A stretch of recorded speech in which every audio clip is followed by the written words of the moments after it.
Hi everyone, I am Ashwini Vashishtha. और गुड़गांव में आजकल दो प्रोजेक्ट्स के बारे में बहुत सारी चर्चा चल रही है, क्योंकि ये दो प्रोजेक्ट गुड़गांव की प्रॉपर्टी पे इम्पैक्ट तो पड़ेगा ही पड़ेगा, उनके प्राइस पर, उनके एप्रिसिएशन पर, आज की वैल्यू पर। जिस पे प्रोजेक्ट जो आने वाले हैं वो लॉन्च होंगे और जिस रेट पर होंगे वो डिसाइड करेंगे ये दो प्रोजेक्ट हैं global city and safari park. अब इन दोनों प्रोजेक्ट के बारे में गवर्नमेंट बहुत ही जोर शोर से बात कर रही है, लेकिन वहीं जो इनके सामने चैलेंजेस आ रहे हैं उससे कभी कभी ऐसा लगता भी है कि क्या गवर्नमेंट इन प्रोजेक्ट्स को कंप्लीट कर पाएगी। मैं आज इन दोनों प्रोजेक्ट के बारे में बात करूंगा और प्रॉपर्टीज पे जो इम्पैक्ट होने वाला है उसके बारे में बात करूंगा, एंड लेटेस्ट जो इनके जो स्टेटस है मैं उसके बारे में बात करूंगा। सबसे पहले अभी हम बात करते हैं ग्लोबल सिटी के बारे में। आप जानते होंगे कि अभी गवर्नमेंट का प्लान बना है इस सिटी के लिए, ग्लोबल सिटी के लिए, कि यहां पे एक टॉलेस्ट बिल्डिंग बनने वाली है। And Haryana government is looking for consultant and advisers. Haryana government जिन कंसल्टिंग फर्म्स को कंसीडर कर रही है वो इंटरनेशनल फर्म्स हैं, और जिन्होंने पहले से इस टाइप के प्रोजेक्ट डिजाइन किए हैं, ऐसी टेक्निक पर काम किया है, सभी उन्हीं को प्रायोरिटी देने की तैयारी की जा रही है। तो देखने में बड़ा आसान लगता है, सुनने में भी हमें विश्वास दिलाता है कि ये प्रोजेक्ट आसानी से क्लियर हो जाएगा एंड कंप्लीट भी हो जाएगा। अब यदि हम स्काई स्क्रैपर्स की बात करते हैं इंडिया में, तो मुंबई स्काई स्क्रैपर्स का घर है। Lokhandwala Minerva, World One, World View and Palaces Royal जैसी बिल्डिंग है, वो मुंबई को इंडिया में पायनियर स्टेज पर खड़ा करता है। बट गुड़गांव में ऐसी बिल्डिंग्स अभी देखने को नहीं मिलती। हाँ, कुछ बिल्डिंग्स हैं जो पहले आई थी, कुछ लॉन्च हुई हैं, लेकिन ये ज्यादातर 50-60 फ्लोर्स के अंदर सिमट जाती हैं, और उनमें भी रहेजा रेवंता जैसी बिल्डिंग अभी कंप्लीशन की राह देख रही है। एंड इंटरनेशनल लेवल पर यदि बात की जाए तो यहाँ पर चाइना बाजी मार लेता है। टॉप 10 बिल्डिंग्स की बात की जाए, टॉलेस्ट बिल्डिंग की बात की जाए, तो चाइना कि 5 बिल्डिंग्स का नाम आता है। टॉप 10 में जहां चाइना का नाम आता है, बट टॉलेस्ट बिल्डिंग की बात की जाए तो बुर्ज खलीफा, और उसने दुबई को एक नई पहचान भी दी है, ये हर कोई जानते हैं। तो क्या गुड़गांव में ऐसा इंपैक्ट पड़ेगा? देखिए, यदि ऐसा करना है, हरियाणा गवर्नमेंट ने अभी डिसाइड नहीं किया है कि इसकी हाइट क्या होगी, क्योंकि उससे पहले मिट्टी की जांच करनी है, उसके बाद ही डिसीजन लिया जा सकेगा कि यहां पर बिल्डिंग है वो मैक्सिमम कितने मीटर तक जा सकती है। लेकिन यदि गुड़गांव को, जैसा कि गवर्नमेंट प्रयास कर रही है और बोल भी रही है, भाई हम यहां पर एक ऐसी बिल्डिंग बनाना चाहते हैं जो गुड़गांव को इंटरनेशनल लेवल पर पहचान दे। हाँ, आईटी की वजह से जाना जाता है, सर्विस सेक्टर की वजह से जाना जाता है, लेकिन टॉलेस्ट बिल्डिंग की यदि बात की जाए तो इसकी वजह से मिनिमम 500 मीटर की बिल्डिंग होनी चाहिए। टॉप 10 में तो होनी चाहिए, तो वो 550 मीटर के आसपास तो बिल्डिंग रखनी होगी। और इस बिल्डिंग में यदि corporate office space, luxury hotels, residential flat, convention centre, observation and sky view gallery, entertainment zone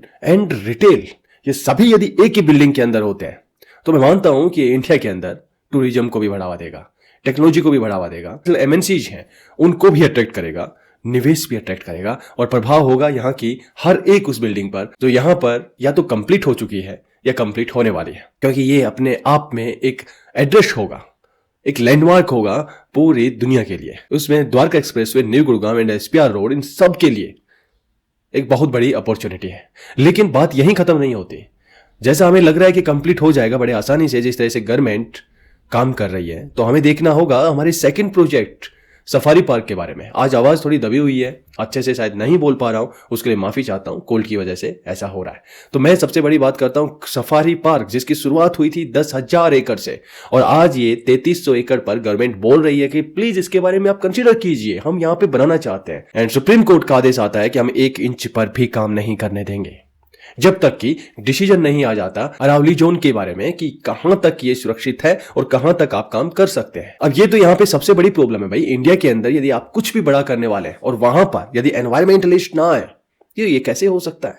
अभी शोकोल्ड एनवायरमेंटलिस्ट की बात कर रहा हूं, हर एक प्रोजेक्ट को रोकने के लिए आ जाते हैं। और पिछले टाइम मैंने देखा भी, जब अरावली के लिए कंपेन चला था तो उसमें बहुत सारे वो लोग, यहां तक कि मेरे फील्ड के लोग, जो बड़े बड़े घर ग्लोरीफाई कर रहे हैं, जो बोल रहे हैं कि छोटे घर में क्या रहना, बड़े घर खरीदो, वो लोग जो सीमेंट एंड कंक्रीट के कारोबार में है, कंक्रीट बहुत सारे क्रेशर जोन में जिनके पास है, मेरे कुछ दोस्त, वो बोल रहे हैं अरे इन पे कार्रवाई होनी चाहिए, ये रुकना चाहिए, अरावली को दोहन नहीं होने देंगे। तो फिर ये सीमेंट एंड कंक्रीट किसका बनता है? क्या ऐसी कोई टेक्नोलॉजी आपके पास अभी है जो चीप प्राइस में हो, सेम प्राइस में हो, और आप उसमें घर बना सकें? तो फैशन सा चल पड़ा है, और जो फैशन वाले सो कॉल्ड एनवायरमेंटलिस्ट है ना, ये यहां भी आएंगे।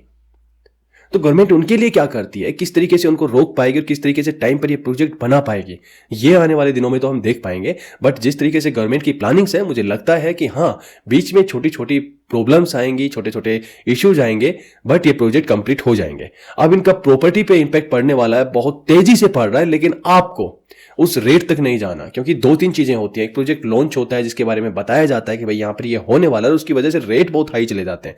अब प्रॉपर्टी की वो डिमांड नहीं है, जबकि बहुत ज्यादा डिमांड थी। मैं तब भी कहता था कि मौका है, आराम से देखो, कोई 2 प्रोजेक्ट एक साथ 3 से 4 प्रोजेक्ट आते हैं तो आप उस प्रोजेक्ट में जाओ जहां पे भीड़ कम है और अच्छे रेट मिल सकते हैं। जरूरी नहीं कि उस प्रोजेक्ट में जाओगे जहां पे लाइन पे लोग लगे हुए हैं। आज देखो रीसेल में वैल्यू उन दोनों के बराबर है, क्योंकि बिल्डर किस तरीके से हाइप बनाता है वो डिफरेंट हो सकता है, उसके जो रेस्पॉन्स मिलता है बायर की तरफ से उस टाइम पर डिफरेंट अलग हो सकता है। लेकिन जब रीसेल मार्केट में प्रोजेक्ट जाते हैं तब वहां पर सब कुछ डिपेंड मार्केट के ऊपर होता है, बिल्डर कैसा प्रोजेक्ट डिलीवर करने वाला है उसके ऊपर होता है। तो उम्मीद करते हैं कि दोनों प्रोजेक्ट कंप्लीट होंगे, और जिस तरीके से गुड़गांव को मिनी दुबई बोला जाता है, तो उस वर्ड को कहीं ना कहीं जस्टिफाई करने की गवर्नमेंट जो कोशिश कर रही है, उस कोशिश में हर एक व्यक्ति की भागीदारी होगी। एंड जो सो कॉल्ड एनवायरमेंटलिस्ट हैं, उम्मीद करते हैं कि ये इन टाइप के प्रोजेक्ट से दूर रहेंगे और अपने एजेंडा को भी दूर रखेंगे। अब मिलेंगे हम एक जो अफोर्डेबल हाउसिंग प्रोजेक्ट है, लॉन्च हुआ है द्वारका एक्सप्रेसवे पे, उसके बारे में बात करेंगे। कुछ क्वेश्चंस एंड आंसर्स हैं, वो नेक्स्ट वीडियो में बात करेंगे। और इस चैनल को आप सब्सक्राइब कर सकते हैं यदि रियल एस्टेट से जुड़े हुए हैं, या फिर आपको रियल एस्टेट में कभी इन्वेस्ट करना है। मिलेंगे नेक्स्ट टाइम बहुत जल्द, तब तक के लिए थैंक यू वेरी मच।